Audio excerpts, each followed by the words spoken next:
Ng gabi muna.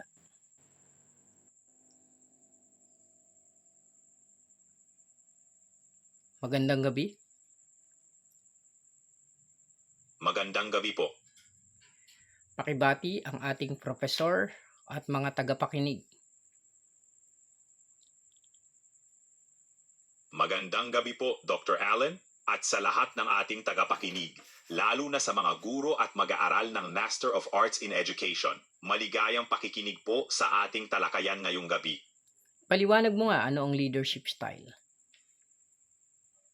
Leadership style ay tumutukoy sa paraan ng pamamahala ng isang leader sa kanyang mga kasamahan o tauhan. Sa madaling salita, ito ang estilo ng kanyang pamumuno, kung paano siya nakikipag-ugnayan, gumagawa ng desisyon at nag-uudyok sa kanyang team. May iba't ibang klase ng leadership styles, kabilang na ang autocratic, democratic, transformasyonal at laissez-faire. May nais po ba kayong partikular na style na gustong tuklasin? Bago yan, gusto ko munang alam sa lahat kung bakit kailangan matutunan ang iba't ibang leadership style.